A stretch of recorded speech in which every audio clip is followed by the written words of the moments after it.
This is Things Police See, first-hand accounts, with your host, Steve Gould. Welcome to Things Police See, everybody. This is Cops in the News, where we talk about law enforcement news stories as reported to us by the always reliable, trustworthy, and honest news media. I am Steve Gould, as the gentleman said. With me sometimes, once monthly at this point, is the handsome, mustachioed Ken Roybal, Police Applicant Podcast. Ken, thank you for joining us, sir. It's me again with Steve Gould. Yes, Ken Roblo is said. I'm looking at the I'm looking at the Facebook Live, and it has the auto captions on it, and it says, "And the Ken Roblo is here with us." Ken Roblo, my favorite Ken. Ken, how was your Mother's Day? Did you have a good, happy awesome. Mother's Day to you? Thank you. All the kids came over to visit my beautiful wife, and they just left right now because I said, "I'm doing a podcast. You need to leave." So, there's the door. You know what to do. You know what to do. I went to Sarah's here, Steve. Sarah's here. Sarah Pomeroy from Australia. Good morning, she says. She's where the toilet water rotates the opposite of here when you flush it. Did you know that? I learned that on The Simpsons. I don't know. The Simpsons did not know that. I think it's true. I believe you, though. Which way does it? True or not? I believe you. Which way does it go here? Toilet water. Clockwise. Yeah. Wait. Does it? I don't know. This is why you come to the podcast, because you find these things out. It goes that way. I like Mother's Day because, this isn't because why I like it, but when I was at church today, the moms still are like going in and out of the church, the babies are going crazy and they're running around. I'm like, how's your nice break going for the day? Nice break. No break for you, mommy. When you're my age, my wife and I, the kids come over, but they bring their kids. So no, grandma mode. She loves that. So that's cool. That's cool to have. You have progeny. You have your generation. Your seed is spreading out into the universe. That's what it's called. Yes. Hey, we have some people here that are like people. Kurt Geisinger. Kurt Geisner, people's real hard. Kurt, good to see you, sir. Thank you for joining us. Good man, former guest. I want to say, look at that. John McDowell from Arizona. Hey, John and Kurt. Hey, John. Good to have you, sir. Oh, look at the top there. Ken Roybal. Ken Roybo is here. From Washington State. Ken's here. Hi, Ken. Very cool. Very nice. He's a nice guy. I like him. I had Donovan Hevener on recently of your ilk. My ilk. Yeah, Donovan is. We're up in his game on the podcast. You're going to be seeing more of him on our podcast. Is going to be doing. They're going to be. We're adding content, subscription-based content, and he's going to have his own show. That's very cool. I had no idea when I interviewed him. I know he had been in like a shooting, but I didn't realize he was off duty jogging and got shot in the gut.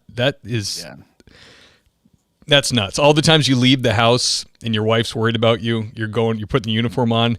The guy just tries to go for a jog and he doesn't even try to intervene in this robbery. He just like hides and tries to call 911, and the guy's like, "I see you," bang, shoots him. It's not his own business. He told me that it hurt too. Getting shot hurt. Did it hurt? Yeah. He said it was, dude, he said it was a 40 cal. That's a serious round to take to the gut. Not cool. That is so rude. That's not cool. That's mean. Hey, I got something to say. Say it. I just want to mention that because of Steve, I decided to up my game. I decided to up my Cops in the News game, and behind me is my green screen flag. So Steve and I are like twins. Pretty serious. I was going to just offer to use my green screen for Ken, and he said, I'm not your bitch. I'm going to send you mine. That's right. Okay. That's right. I got my own green screen. I got my own green screen with my own graphic. This is actually my podcast graphic that I decided this is a really cool flag. I'm going to keep it, and decided to do that. So, yeah. I like it. It looks good. Yeah. It's fancier than mine. Let's see. Let me move on, Ken. Let me just mention the recent reviews on the podcast because I'm trying to encourage people to leave 5-star reviews. So I have AG Medical. He says, "Love this podcast. Not law enforcement, but I'm a paramedic and listen during my daily commute. Love hearing what my brothers in blue have to deal with every day. Also, lots of great advice for health, fitness, and mental health." Thank you, sir. Thank you. Cool. I have him up there AG twice. Medical. I'm so dumb. All right. Let me go to the number 2. What about AG Medical? He has one too. Oh, yeah. Not in law enforcement.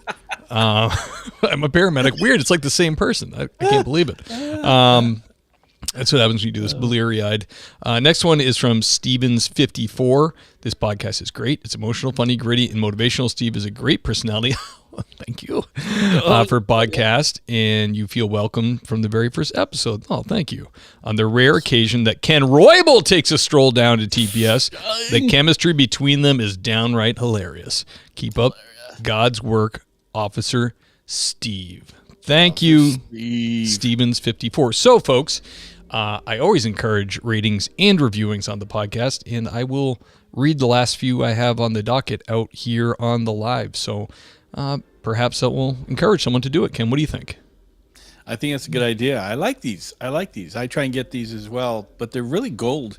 When you get these people, it takes 10 seconds to put the stars, but it takes a minute to do the actual rating, the review, and that really means a lot when people do that. It only takes a minute to get into my heart forever. Oh, Through. Excuse me. I'm going to right now. Why did he say that? All right, sir. The first story we have up here is provided by Mr. Roybo.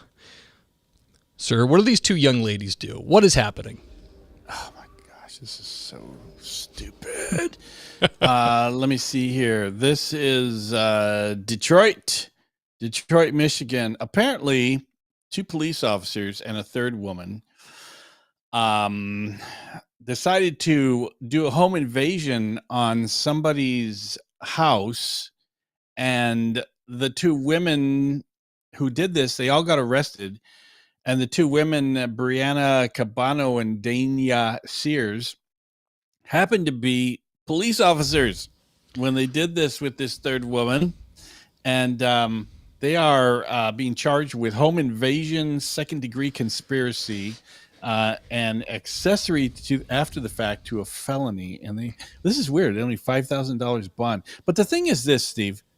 There's all kinds of people that commit crimes, no doubt. There are home invasion people all over. But I got to tell you, especially Detroit, you cannot be a police officer and commit a home invasion. That's just rude. That's what we call a no-no in the professional world of policing. Yeah, they're going to go. They're going to jail. They're losing their jobs, and I think there's a lot of speculation here, right? Why would 2 women help another woman break into a house? Let me see here, because that's weird. Some kind of triangle or maybe square. The thing too, if you can't see them, if you're not watching the YouTube channel, they're cute. Like one of them, first of all, Brianna looks 13. She has braces and pigtails, and the girl next to her, Danya Sears, is really pretty. They look like very normal. Like I wouldn't, if you said someone did a B&E next door, I wouldn't think these 2 girls, let alone the fact that they're cops. It's very strange. Well, they're not saying that they're not saying who the victim was. They're not saying he or she or whatever. But I have a feeling this is just speculation. So I want to put that disclaimer out here. This is Ken's speculation. I want to say hi to Dax Imus, who's here. Yes, sir. As well. I speculate that they were helping the third woman, who's not the police, break into this house, and that there's some kind of hanky-panky going on. And I have to tell you, I have friends, Steve. But if you ask me to break into a house during a home invasion robbery, I cannot help you because I'll pass. That's just not going to happen. And what are they thinking though? Really? Did they think they were going to get away with it? You're police, and they're going to go harder on you than if you're just burglar or home invader. Yeah, and they did a whole bunch of damage, right? They went in there and like trashed the place. I don't know. I thought it said in the article that they did a bunch of destruction of property. Says they went into the victim's home, destroying it and stealing his property. So this is. I was going to say before I read the article, like maybe it's like a cutesy, like they're like, we'll help you get in. We know him. We work with him, whatever, because he's a cop too. But no, they actually like kicked the door in and then completely trashed the place. Yeah, what's the deal? I'd love to know what the reasons behind all. Not that there is any good reason, but holy cow, man! They must have come up through grade school and they were best buddies. And hey, you want to do a home invasion on this guy? Yeah, we're in. You know, I mean, did they not think about how they're wearing a badge? I mean, they're cops and stuff like that, and you can't do that kind of stuff. You can't, if you're a cop, you can't get in an argument with your neighbor because they could call your department and complain about you, and you could get found guilty and be suspended for days without pay. And so that's why you go, okay, no, I can't do anything wrong because everybody's looking at me. Right. And I can get in trouble. But this is these are felonies, man. What the heck? Do they not teach that in the academy anymore, Steve? I just had this feeling that Detroit Police Department's having trouble with recruiting. I have a feeling that Detroit Police Department's had trouble with recruiting for 30 years. So where the agencies that didn't used to have trouble are having trouble. What kind of candidate pool do you think Detroit Police Department has? I think it's probably people that would do that. And Kurt has a really good comment on that. But Kurt, the answer to your question is, do they have to actually mention this in? I need to hear every law written out. By the way, here's the manual section that says you cannot commit home invasion robberies, so don't. It's standard operating procedures, but oh my gosh, this is insane. But there's more of this stuff coming out, Steve. There's more of these young cops that are doing stupid things, and I'm like, you and I work backgrounds, and this is the type of people that we try to close the door on if we can get any kind of inkling that, in their past or whatever, and then psych will come in and say, hey, some kind of psyche thing on candidates, but this is and how do you if you get a cop to do dirty, how do you get two? I know. How do you get two cops to go and do home invasion robbery? How do you do that? I don't know, man. It's really weird. I mean, when we were in like 2016, 17 in backgrounds, we were complaining because management thought we were being too nitpicky with certain certain things that like nothing close to this, but like just wanting to really comb through and get just the best. And now you and I both know because we have the inside track. Now when it comes to backgrounds, they have like the time and distance thing is it's really shortened up. It used to be like when we were working at LA, it was like, oh, you got a speeding ticket 6 months ago. You better think about reapplying like in a year. Now that stuff is like whatever. Weed, all that stuff is like whatever. Home invasion, time and distance. Yeah, time and distance from the felony. And I think the questions nowadays for police hires is that, are you still on felony probation? Okay. When were you paroled? Okay. That's good. That's good with us. Thank you for applying. When can you start? I think nowadays the test, there's no test. You just, people come to apply at the police department, they hold up a mirror and they go, can you fog this? Good to go. Good to go. Here's your gun. This is disappointing because there's a lot of news stories that come out, and there's these young cops, and they, I don't know, man. I predict. Let's revisit this podcast in 5 years. I predict that it's going to be so bad with all these officers that are going to be doing bad stuff because they were rushed through, and they just overlooked a lot of background stuff. That we're going to be seeing a lot more of this stuff. Yeah, but I was actually. Oh, go ahead. Go ahead. No, go ahead. I would say I was with a group of cops this week doing something at work from a state agency, and we had time to mill around and kind of talk, and they were talking about their police academy that's going through now, a typically very rigid police academy, and the softening of it, and just kind of the softening of all the police academies. And, you know, one of the proudest days of your life is when you graduate police academy, because it was like something you accomplished. It was hard, you know, it was hard and annoying. And I wouldn't say police academy is difficult, but it's hard. You know what I mean? Like, it's hard. You really gotta be motivated to do it. You can't just be like, maybe I'll try being a cop. You got to want to do it. And now even just the softening of that, you're getting a different quality of person. Not always, but it doesn't weed out some of the lower tiers. You know what I mean?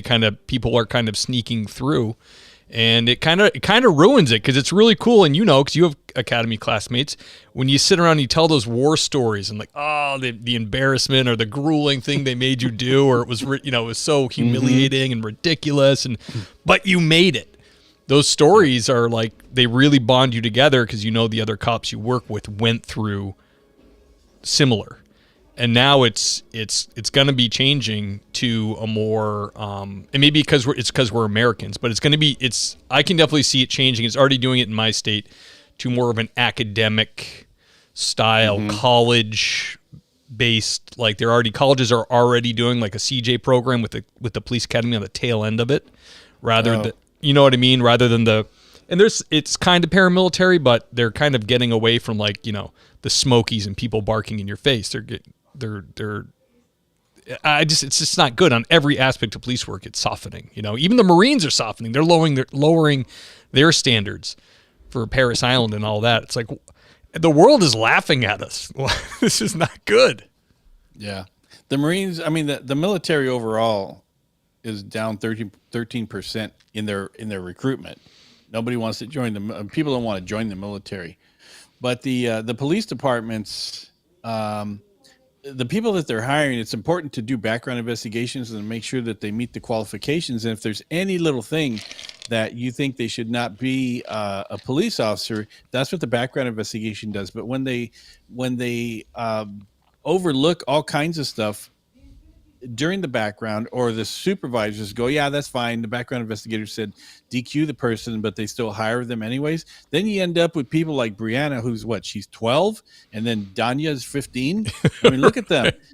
And I don't know. I really think, now here's the problem for me, Steve, is that you have old school background investigators like myself, and you were brought up in backgrounds with some really old school. Man, I was brought up in the OG, although I was the a OG baby. backgrounds where we didn't really cut anybody any slack. But what happens when you get these police officers that they're hiring who got through because they slacked off on their background, and now they're background investigators, and now they're letting people through who should not be police officers. And I'm telling you right now, as a background investigator, so many years ago.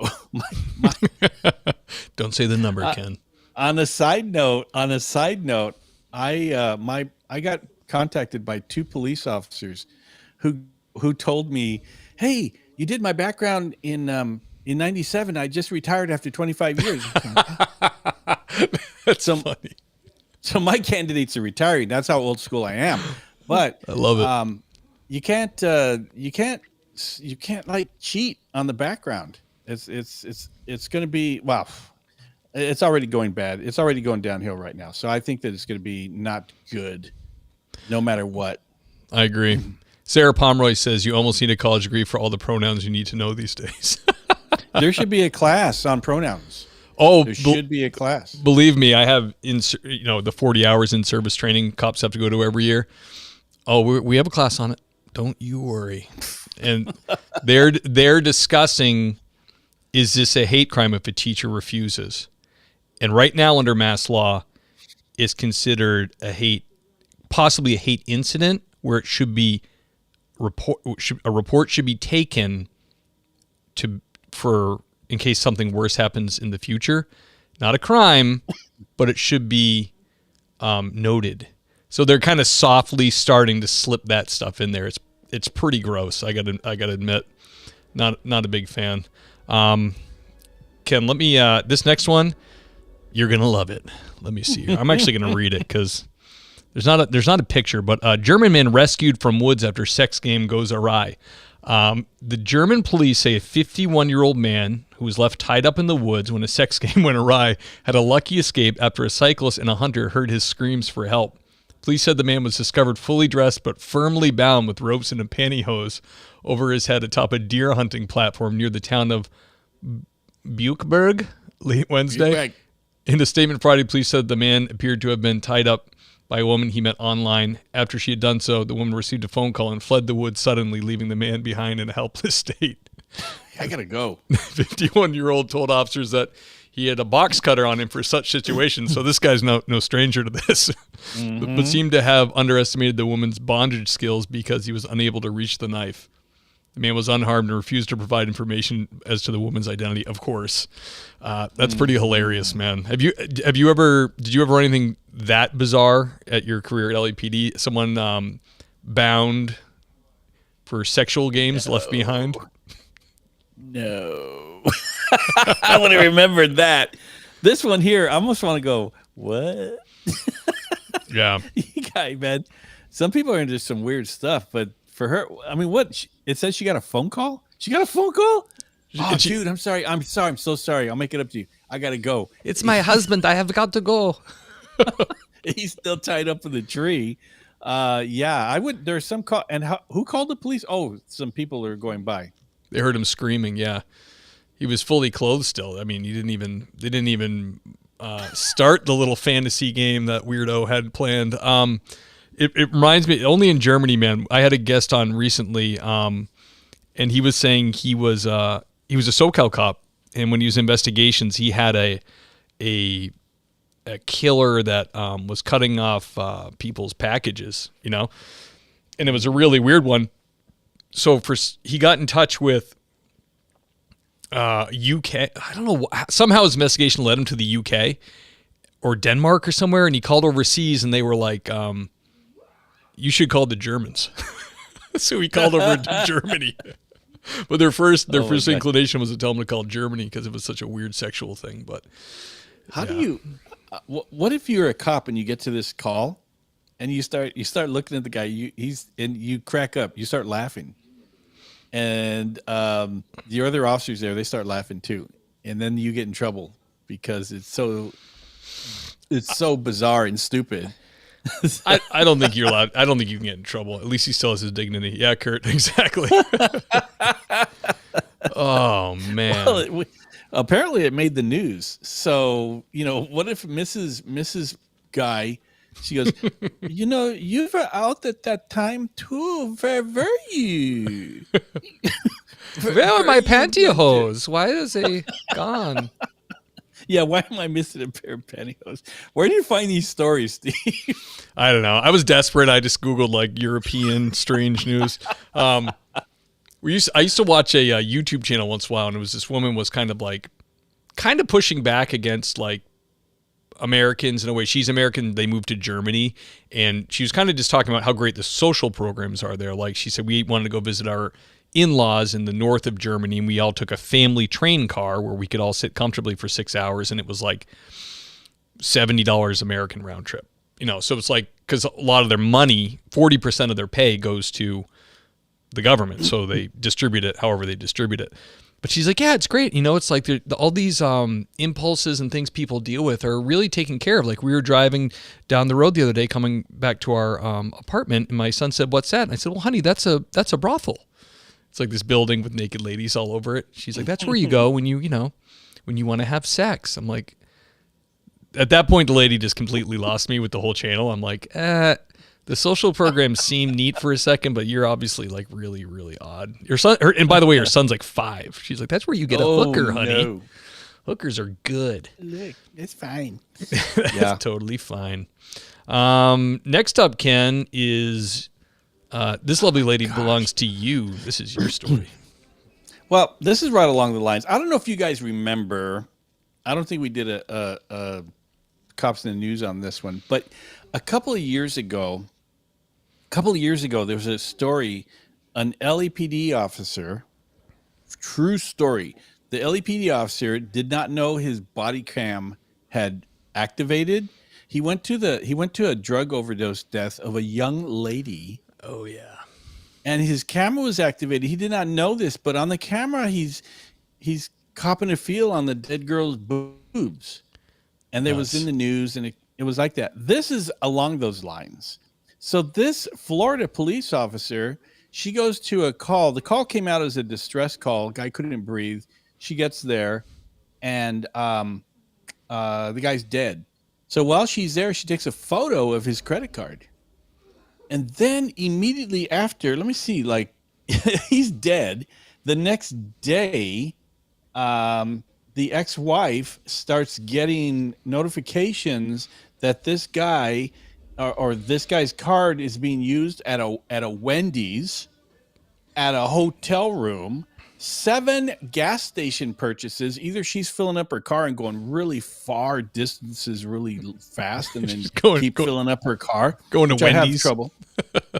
And then after the car was canceled, get this, she's got her priorities, because then after that, she attempted to charge again for fuel and eyelash extensions. What in the heck is this? She took a picture of the guy's credit card, dead guy's credit card, and started doing online charges and buying gas and eyelashes extended. And she's a cop? Yeah. Yeah, she figured like, well, the family won't have to pay for it. They're just going to cancel the card or whatever. And they're like, no harm, no foul. I'm just using some free credit here. And she looks very young. She is. She's 25. And Florida, last I checked, is paying cops pretty well also, as far as being a cop goes. So some issues there, Ken. What do you think? Do you think that in her background there was some shoplifting incidents? Do you think?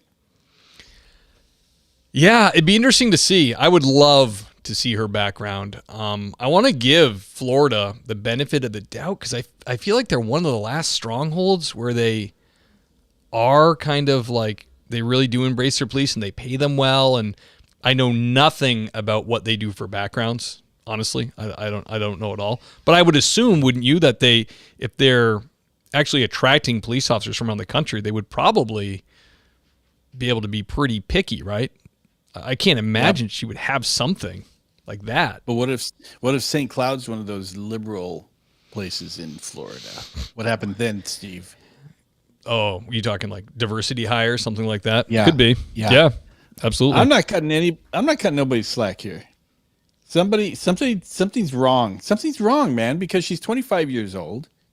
How long does it say how long she's been a cop? I don't think it said in there how long but she's 25. She can't have more than 4 years on the job. No. So she's a relatively young cop, and she decides, it's just so weird to me. I mean, I was talking to somebody about this, and they were saying, yeah, you can't, we both knew you can't be stealing stuff as a cop, period. And right. I told him a story about in the Wilshire roll call room. I mean, no, not the roll call room, in the locker room.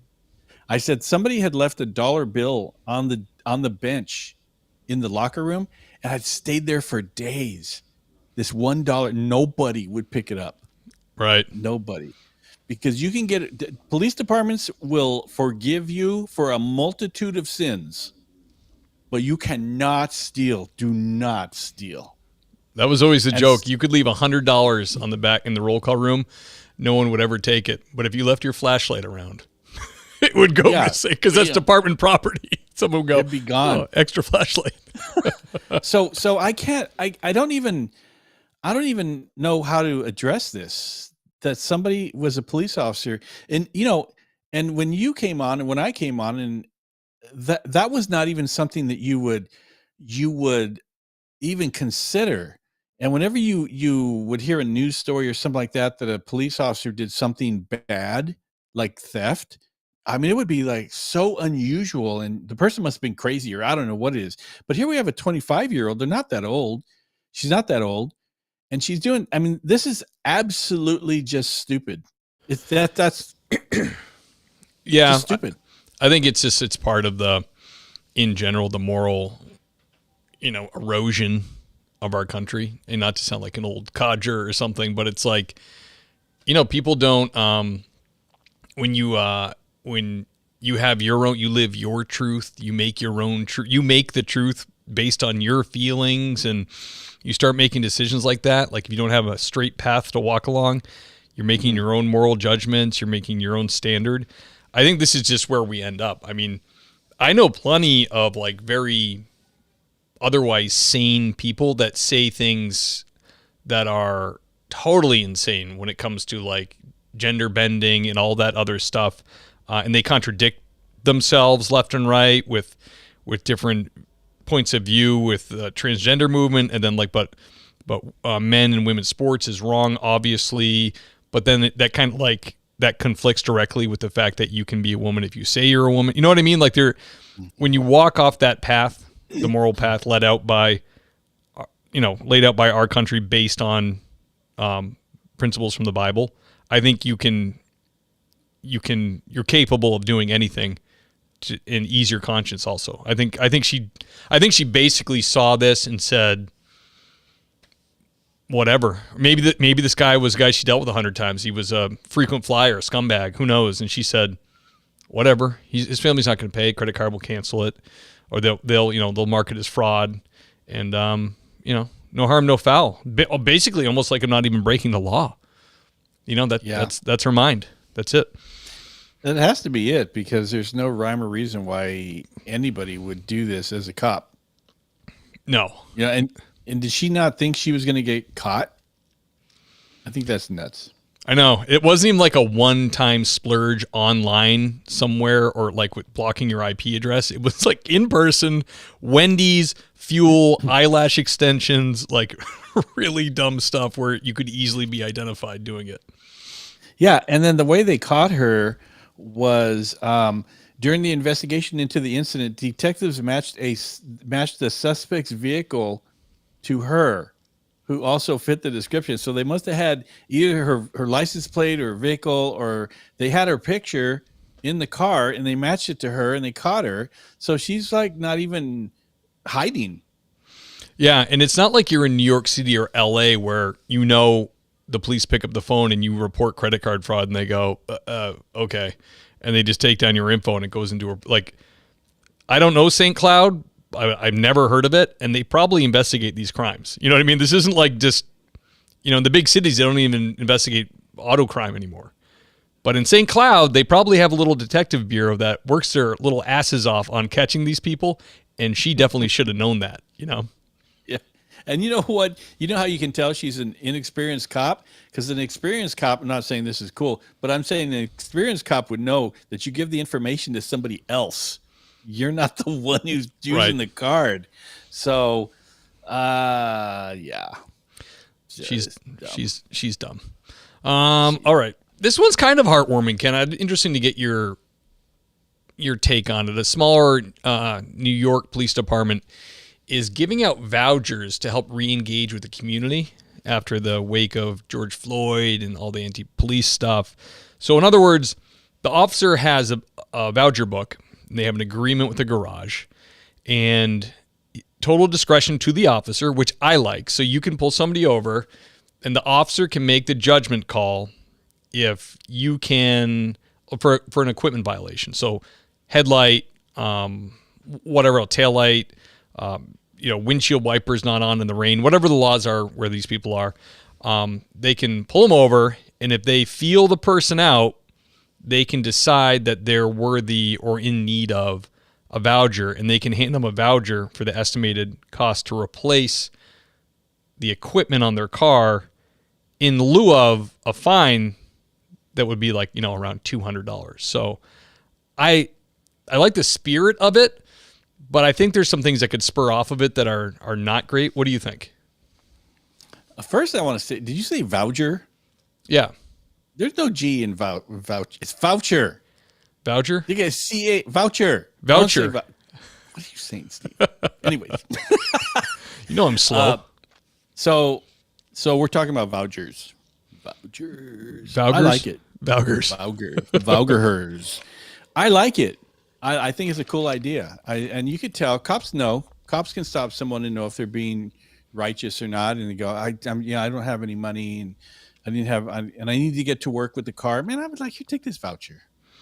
Which is cool. It's feel good, right? I like it. I'd be handing those things out all day. In fact, I'd like one. Hey, Sarge, can I work the voucher car all day? I'd do it for 12 hours, giving here. And then I'd go back to the station. I need some more because I gave them all out. Garage would be like, no, tell Royal to stop. We can't repair all these for free. I think I would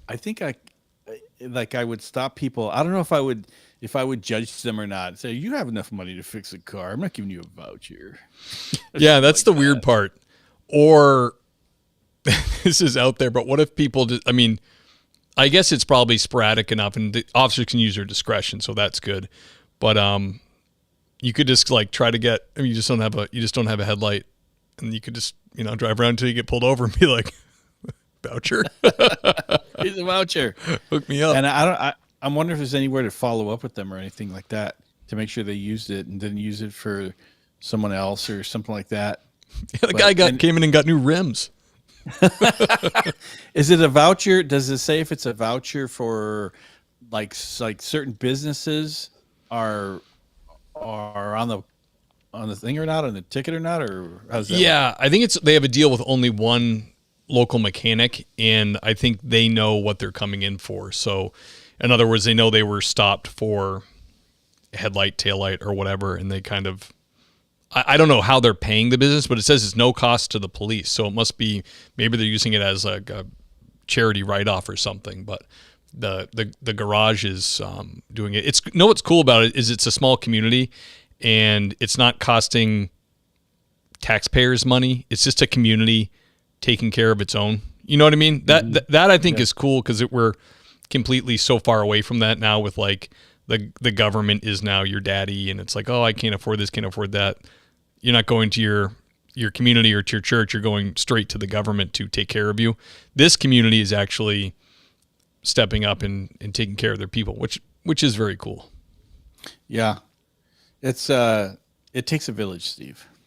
It takes a village to stop fuel exhaust from spewing out smoke and stuff like that. I stopped a guy. This is funny. I stopped a guy one time because he was like his truck, his car or truck or whatever, when he was taking off from the light, I thought it was like one of those action movies where they put the smoke all out. Yeah. Where did he go? Little and then smog. I would get through it. I stopped him and I go, hey man, the reason I stopped you is because your exhaust is smoking really bad. And I go ahead and press the gas, and he goes, broom, broom, broom. I said, put your foot on the gas. Broom. It's just this big thing. I didn't give him a ticket because I wasn't into equipment violations, but I told you got to get that fixed. But it was so funny how he tried to kind of like minimize it by just barely touching the gas. What do you mean? Let me rev it up. It's fine. Nothing's happening. But I think this is pretty good. This is kind of stuff like at Christmas time where they'll stop someone and they give them a gift card or something. Have a bunch of toys in the back, the kids come out and they pick the toys out from that's really cool. I like that stuff. Is heartwarming to me. I think that's really cool. If you have the time to do it, I think that would be really great. Sarah Pomeroy says you're going to get Karens who think they're entitled to them. Oh, I guarantee you will get someone who'll be like in a Mercedes and be like, where's my voucher? Thought you guys were fixing our cars for us. I pay my taxes. Yeah. That type of lady. Yeah. Well, California, you guys have something. We don't have fix-it tickets. So how does a fix-it ticket work? Do they if they get it fixed and they show that cop that it's fixed, do the ticket go away? Is that how it works? Generally, it's like that. But I want to say, and anybody from California can correct me on this, but I almost want to say that it used to be where you could give a ticket to somebody for whatever, and then they would take it to the CHP. And the CHP or any police officer could sign off on it and saying, yeah, I checked it and it's all cool. And they would take that maybe to court or something, or whoever was in charge of that. And then there would be no fine. And then I think later on they instituted a fine, but I can't remember because it was a little surprising. I remember hearing about it, that you fix it because who knows how much it costs. And then they were attaching fines to it, but I'd have to see if that was something that they're still doing. But Yeah, it's as simple as go get it fixed, and you have X amount of time to fix it and turn it in, because if they don't get the ticket back saying that someone signed off that it's fixed, then I guess you can get in trouble. Okay, yeah. I figured it was something like that because I was when I was getting a police report from a CHP station in LA, and there was somebody there who asked me, "Can you look at this?" Because I was like, dressed nicely going into the police department, and they wanted me to look at their like headlight, but then a cop came out and he took care of it, and I thought, oh, okay, so this must be how a fix-it ticket works. Like this trooper or highway patrolman wrote this guy a ticket, and he's here to show him or give the ticket back or something like that, which is cool. Like in mass, it's just a fine. You can go to the hearing, your ticket hearing, and show an invoice that it's fixed, and the magistrate or the clerk or whatever might say, okay, thank you, and dismiss it. But there's no function outside of that for like a fix-it ticket situation. So at least Cali's doing that. I mean, it's not as good as a voucher, but it's pretty good. If you don't pay it, do they issue a warrant out for you? Or, I mean, if you don't show that it's been fixed? For equipment violations, yeah, I think if you don't appear and it goes unpaid. No, you know what? For equipment violation, I think they just suspend your license. Oh, yeah. So it can get pretty serious. Yeah, it can get pretty serious. It's not that cool not to have a license. No. Kurt says it was his winter beater. The Bentley's in the garage. Yeah. Making my car fixed up by the cops. All right. This is a good one, Ken. This one's spicy. Oh, gosh. Only in Los Angeles. Only in LA. Are you kidding me? There's so much stupid to this. I don't know if I can unpack all the idiocy that's in this story. But so the city of Los Angeles hired an outside firm, and they probably spent thousands and thousands of dollars to study whether civilians should be able to enforce traffic violations and leave the cops out of it. So they're talking about things like speeding, and they specifically mentioned speeding, which is a moving violation in California. And so moving violations, for anybody that doesn't know, is a more serious violation: speeding, stop sign, red lights, the things that can cause accidents.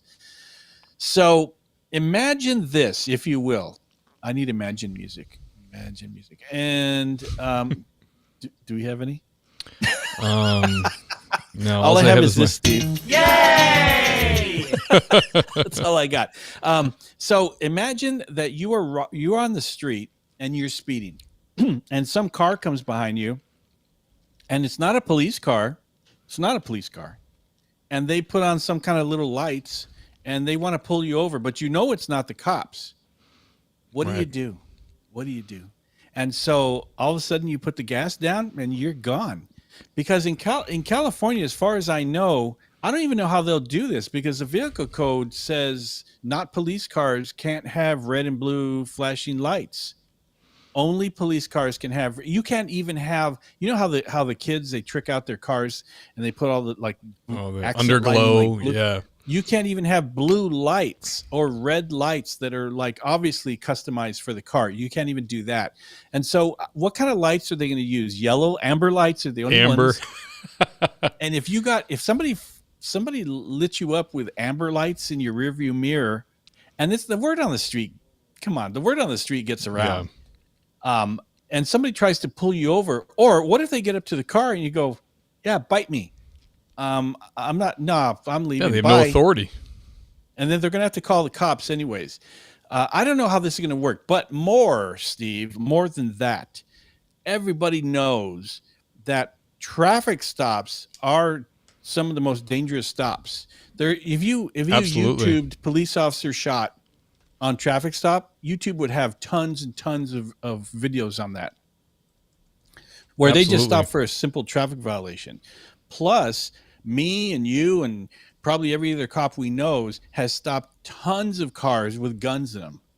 I've had cars that took off on me in a pursuit and they're throwing guns out the window. I've stopped an ex-con with a sawed-off shotgun in the middle of the seat. I've stopped cars where the guy had the gun on him. Those traffic stops have a lot of possibility of becoming violent because those are felons in the car, and the whole reason we go, hey, there's a tail light out, but you don't feel good about the car. There's something Right. about the car and the bad guy, but you're saying, hey, I'm going to stop you.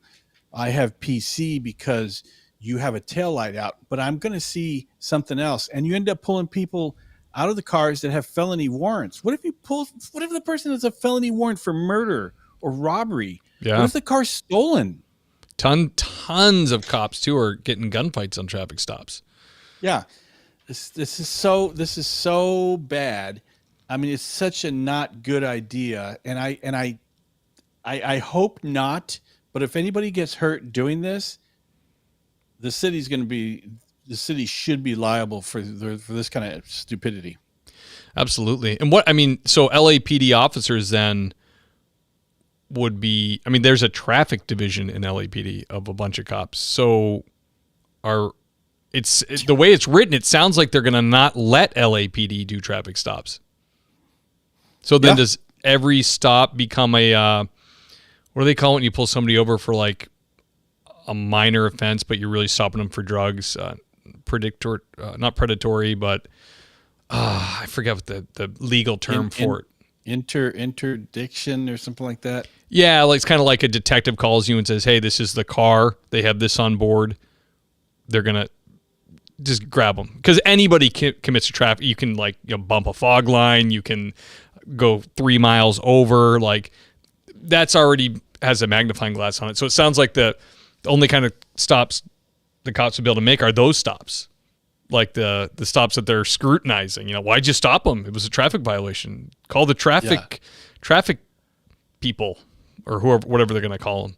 Seems really weird. Really, really, I don't get it. So many huge cases have come from a simple traffic stop. Huge. And like you were saying with the lack of authority, people don't realize it's all a slippery slope. It's like where I'm at right now, chasing a motorcycle is completely off the table for pretty much everybody's policy. You cannot chase one. Well, the motorcycle guys, they knew this almost immediately. Once that went into effect, and the guys on motorcycles are all thrill seekers. They have the ninja bike style bikes. I was 2 days ago, Ken. I'm on a traffic stop. I have someone pulled over on a back road that goes to a bunch of other different roads to go to a bunch of different towns. I'm on the stop about to clear it. A bike goes by me, goes by the car, passes 2 people in a no passing zone that had just passed me in my stop, and goes around the corner. It's going like 90. I couldn't get a plate. The description was black coat. I'm not going to put it out. He could have gone to 3 different towns. I'm not just going to be like, he's wearing a black coat. It's a beautiful day. There was tons of motorcycles on the road. But he did that because he knows I'm not going to try to go from 0 miles an hour to 90 to catch him. And they're doing it all the time now because they know some of the brazen ones will just pass your cruiser in a line of cars, doing $130. You can't get a plate. You can't get anything. The best you can do is call ahead.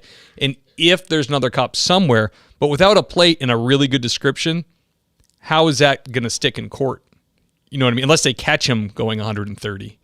So it's, that's a good example of we loosen that way up to protect the public and the bike rider because a lot of motorcycle crashes ended in a fatal motorcycle crash because the idiot crashed.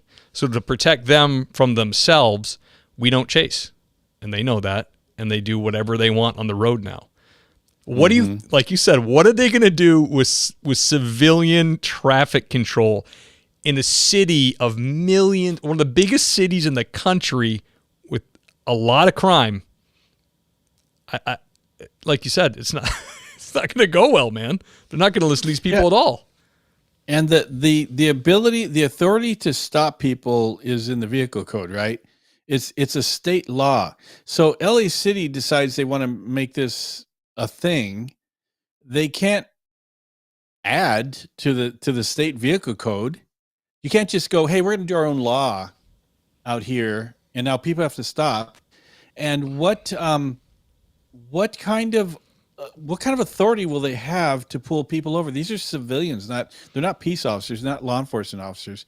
And who says that some civilian can pull people over? Who says that? And so to what? And these are not, I just think this is one of those stupid things. And it's funny because the article says LAPD says they'd welcome another government agency helping with traffic violations. And like LAPD's like, oh, cool. Well, nobody's thinking about where are you getting the authority to do this? Yeah. The legislature would have to change it. They'd have to make a position. Yeah. And as far as all the driving test goes, if the police light their lights up, you're supposed to stop for the police. Nobody says you have to stop for somebody in a t-shirt, a light blue t-shirt. And they're gonna, hey, we're the traffic police. And the thing with the traffic divisions, LAPD has traffic divisions. Each bureau has a traffic. Right. Each division is run out of a bureau. So generally speaking, there's 4 divisions with 1 traffic bureau out of each one. And those are motorcycle officers or traffic officers. They handle traffic accidents as well. But the main role of these traffic units is for traffic enforcement. Right. And so are there no motorcycle officers anymore? Or does the traffic division not enforce traffic laws anymore? Yeah, they just going to be on standby for when one goes bad, and the guy's like, he's choking me. You're like, oh, I guess I'll go back him up. Yeah, this is just silly. But I hesitate to think that somebody could pull over a car and then they get all shot up and things like that. And these are bad people. Cops and who's gonna. I can see the difference though, Steve. You and I, we could eyeball a car and go, oh man, they're dirty. The people in that car are dirty. You just know it. Right. But a traffic guy, hey, he's going fast. I'm going to pull him over. And, the bad guys don't hesitate a lot of times. If a cop pulls up, walks up to the door and just starts shooting. Right. With these guys, they're just going to not have any problem doing that. And David Haywood said, not surprised, LA also created those unarmed transit ambassadors. Have you heard about this? No. What is that? Oh my gosh. You know what? Just to preface this, LAPD just killed a guy. Those underground metro station, like there's a subway. That nobody uses. Yeah. I've been in one. Yeah. They just shot and killed a guy down there. There's a lot of crazy people because the cost of the fare isn't that much. Or even if you get on there, if you're crazy or you're a criminal, you're not going to pay anyways. But there's a lot of bad people on there. So LA City or Metrolink or whatever the entity is, they decided they were going to hire these young kids, put on yellow vests, on them, and they're going to be what's called or transit ambassadors. There's these young college kids, and they're going to make sure. And they asked them, what happens if somebody gets violent? And one of these traffic ambassadors they're all smiling and crap. And they said that they were going to like woo-saw them into compliance. They said, what if a person has a gun? We're going to get everybody safe, and then we're going to tell them violence is not the answer. Meanwhile, the person may have a gun or a knife. And I'm like, oh, you've got to be kidding me. This is so dumb. But it's almost like they're like, hey, you want to work for the government?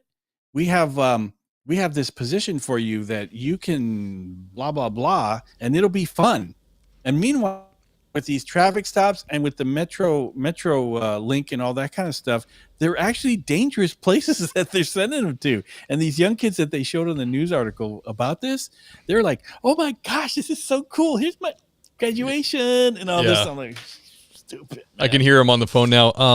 I understand you failed your background for LAPD. Well, we have another job that's just as exciting.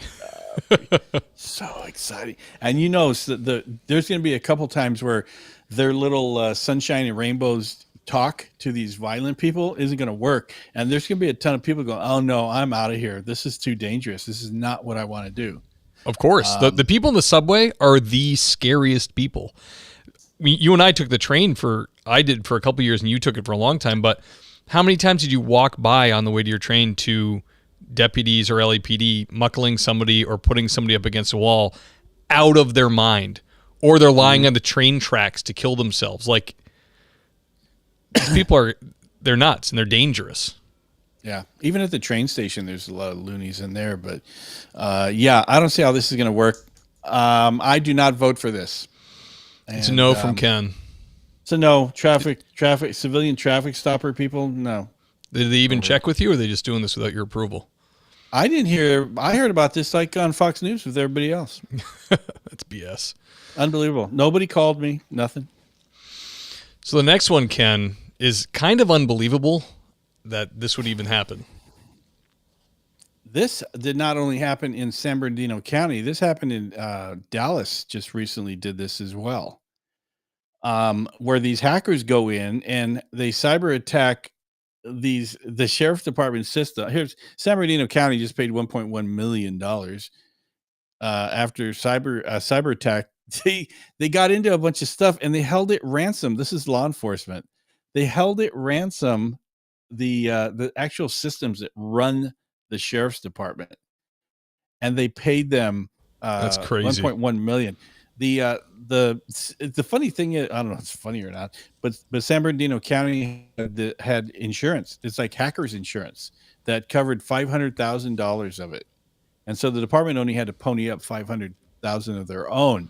But the fact that the government got hacked, and it was a law enforcement agency, and they had to pay the ransom in order to get their systems back, in order to keep functioning. And they said that, let's see, I wonder if they say it didn't affect the actual field officers from doing their job, like the computers and stuff like that. They're not saying what systems were hacked, but fact remains, man, I'm a little fearful of these types of things happening with our government computers. And you want to hear the funny thing about it? You think about this stuff and you watch the movies and they go, oh my gosh, they get backdoored and they went through, and it's like the Matrix. Somebody's sitting at a computer and the Matrix little screen is doing this with all the little binary code. It wasn't and it wasn't like that. You know how they got into this system? Some sheriff's department employee clicked a link on a phishing email. Yeah, Trojan horse. And it infected the whole sheriff's department system.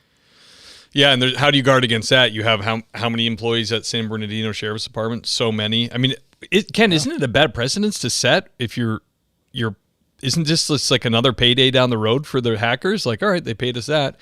And I wonder too, like, isn't there a way to I mean, maybe they paid them through Bitcoin. I don't know how they paid them, but probably an offshore account or something. But couldn't the FBI or somebody follow the money and find out who this was? I guess not. I don't know. Maybe it was in Bitcoin, because I don't know much about Bitcoin, but it's true that you can't trace it or something, right? I don't know. Yeah, I don't know how it works. All I know is, like, when I was in a part of Los Angeles and the convenience store had a Bitcoin vending machine, I knew it was like high crime, because you can just like pay someone to murder somebody with Bitcoin.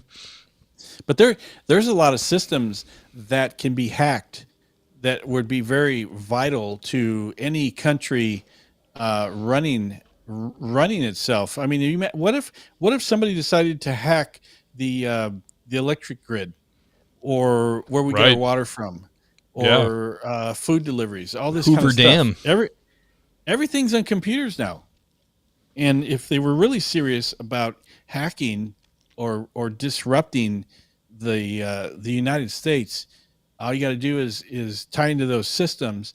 But that's a scary thought to me, that somebody could actually get in, and you can hold a city, a state, a county, a country hostage. Yeah. And not give them back their stuff, because these people aren't in the United States, these hackers. Right. I think about it all the time, man. Just the other day I was at work and our internet went down, which obviously is hardwired. Then I couldn't make a cell phone call to call my wife back, and the cellular was down.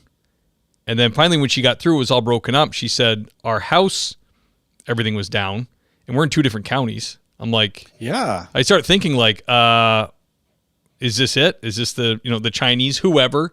Did they light off one of those EMP bombs? Are they going to take down the grid and we're all going to, be killing each other in 30 minutes? I can't get my Amazon order.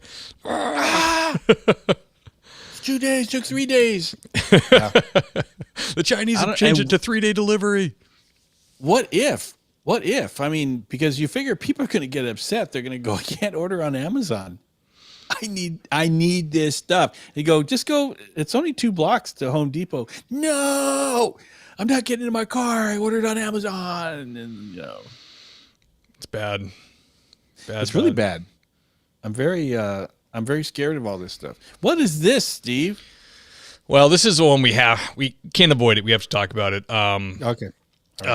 Sorry, Ken. Sorry to inform you. Daniel Perry, of course, the Marine, former, I guess there's no former Marines, but not active anymore, on the subway in New York, ends up subduing Jordan Neely, a well-known, I guess, subway performer, Michael Jackson impersonator, very mentally ill.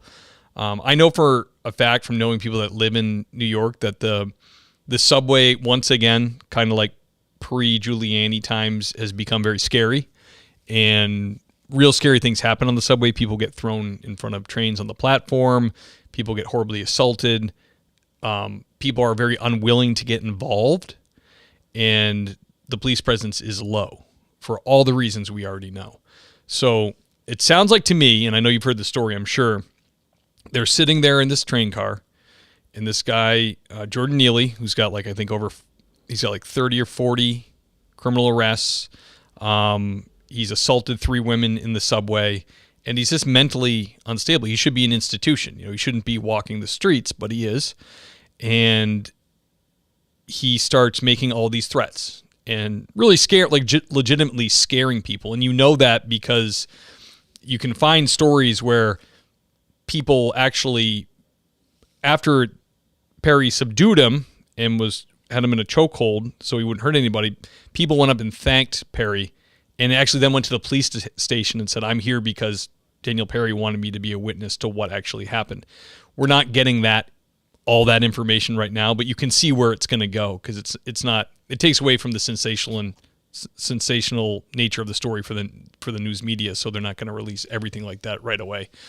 But it sounds like this from witnesses, he just sat there quietly, the Marine, and when the guy really got serious about talking about killing people on the train and not caring about getting killed and all this stuff, he decided, looking at all these scared people, scared women, that he would subdue the guy to prevent this guy from doing all these threats he said he was going to do. And the guy's clearly crazy. Now, in my eyes, if you could look at it just through objectively, not a race issue. Crazy person, a bunch of scared people, crazy person with a criminal record, bunch of scared people, scared women. This Marine decides to try to keep everybody safe. He's not a police officer. He's just a civilian at this point. And so he puts him in a hold to subdue him. The guy struggles the whole time, and, evidently had him in the hold for too long, and the guy ended up dying from it. Even after he was knocked out, he put him in the recovery position, and they tried to help him and render medical aid to him.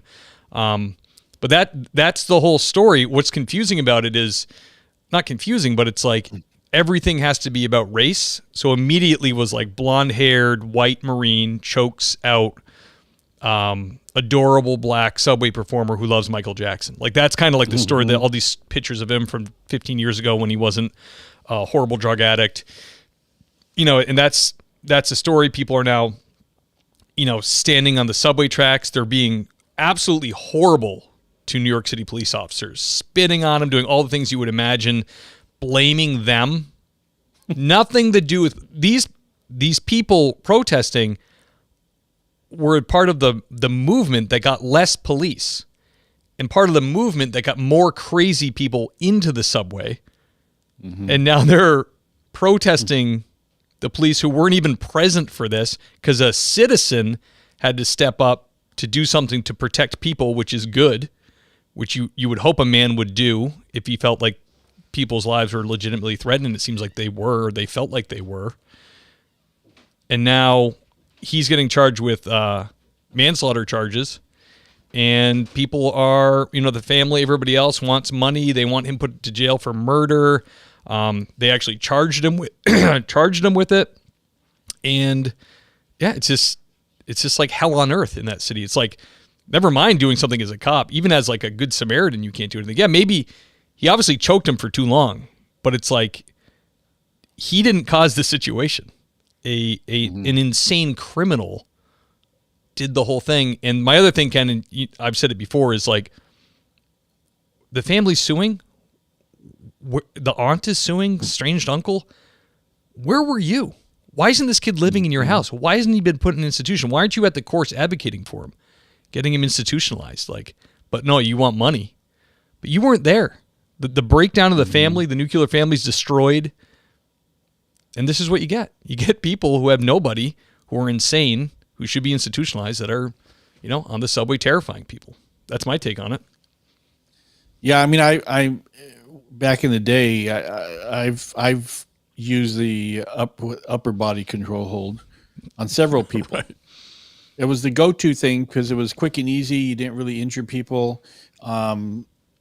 If you put them to sleep, they'd wake up seconds later. It was no big deal, but it would keep them from fighting, and you could hold on to them. But in this case, this guy, and you know what, the Jordan Neely's family's attorney was on the news, and he was saying, "No, it doesn't matter, blah blah blah, about what he did and all it's what happened then." And I'm like, this guy's been arrested like 48 times. He's a violent felon. He's obviously off his rocker, and he was threatening people on the train. So logical thing where, I mean, I'm sure that, what was the gentleman's name that choked on the blonde? Daniel Perry. Daniel Perry. So he decides he's going to do something which is not necessarily a violent move in my part, and I can't really speak to the news reports in 15, 30 minutes. I can't see him choking out the guy for that long. Anybody who knows how to choke people out doesn't do that for more than a few seconds at a time. Right. And even when you do that,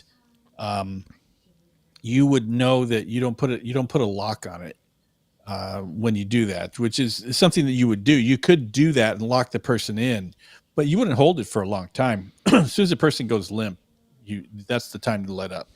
Saying that he's holding the guy for 30 minutes or something like that sounds ridiculous to me. Good thing for him is that his defense fund, people are donating to his defense fund, was over $1.1 million already. I heard that, and was really fast. Yeah, but the thing about this, here's the thing for me, is these people see, a black man died in this altercation. And all these people go and they stand on the subway tracks protesting. A bunch of these people who are protesting are white people, are young white people. Okay, so already it's political. It's political. It's a race issue. It's not a race issue. This guy didn't go, hey, I don't know what he's been up to, but I'm going to choke him out because he's black. Right. That's the dumbest thing ever. And to make it a race issue is just stupid. The other thing is that Alvin Bragg, who's the Manhattan DA, he's a dirtbag district attorney. The Soros implanted attorney. He's a Soros-backed district attorney, and he's famous for letting bad guys out of jail and filing charges on people that were doing self-defense moves. He's famous for that. So he doesn't file charges. And then all of a sudden, these people start protesting. All of a sudden, his office decides to file charges. Right. Never mind, Steve, never mind that there have been numerous instances where black men have executed white people and nobody says anything about it. There's no protests. There's no news stories. There's nothing. Right. Never mind that when a police officer who happens to be white shoots and kills a black person during a righteous shooting, whether they're saving someone's life or they're getting shot at or something like that, and they kill a black person, people lose their minds.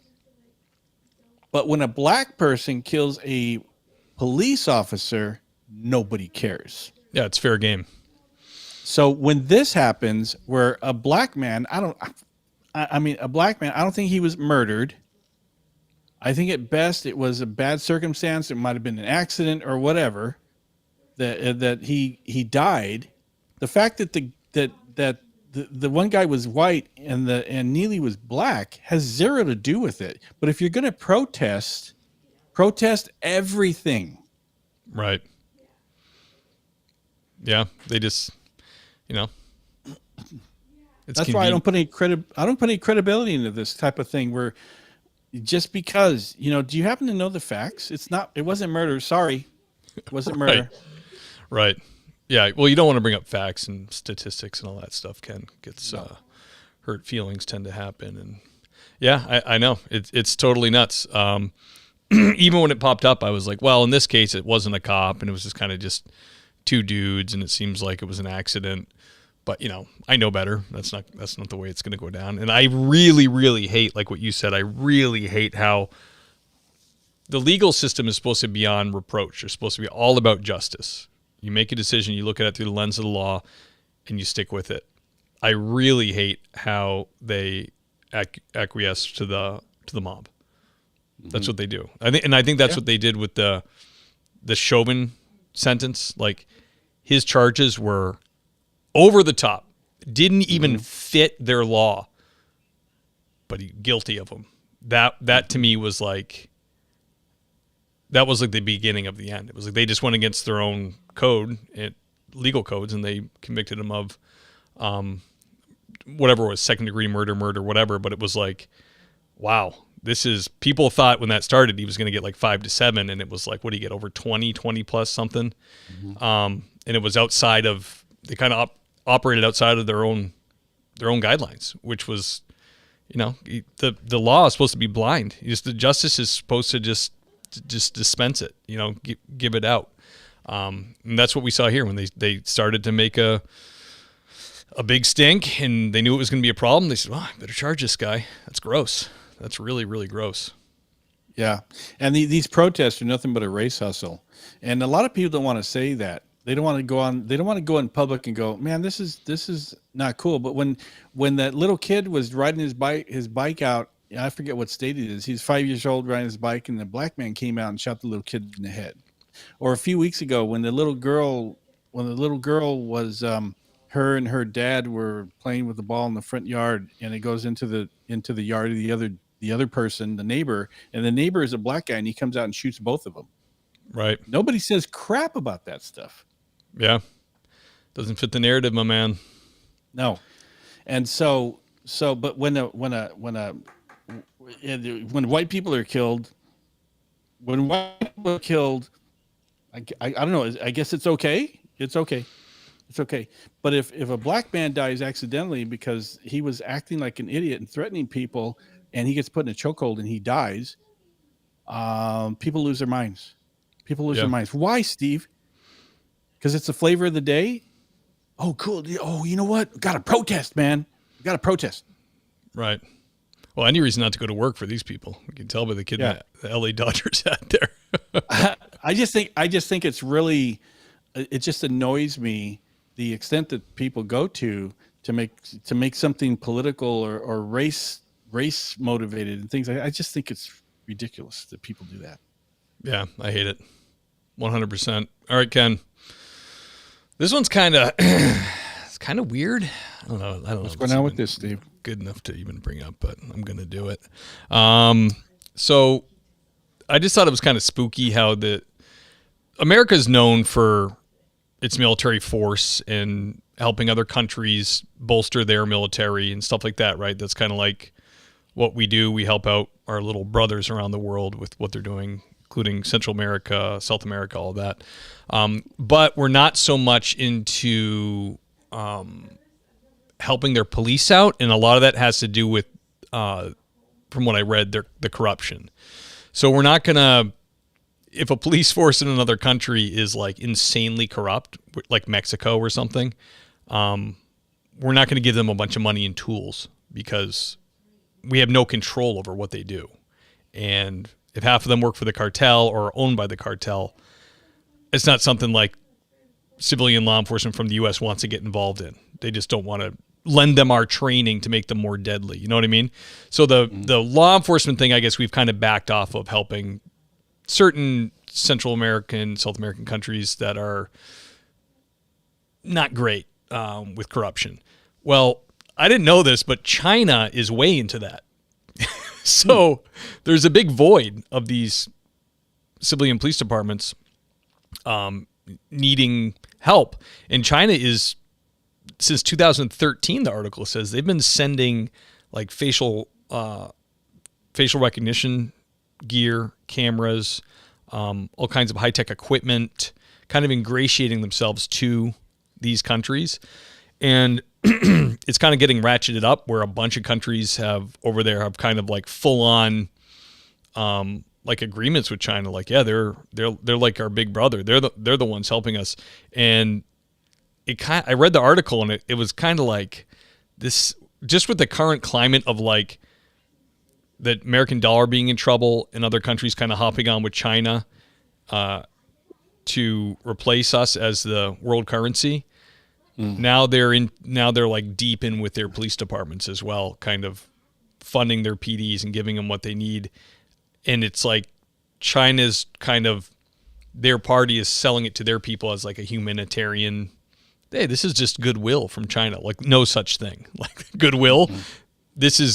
They want this to pay dividends.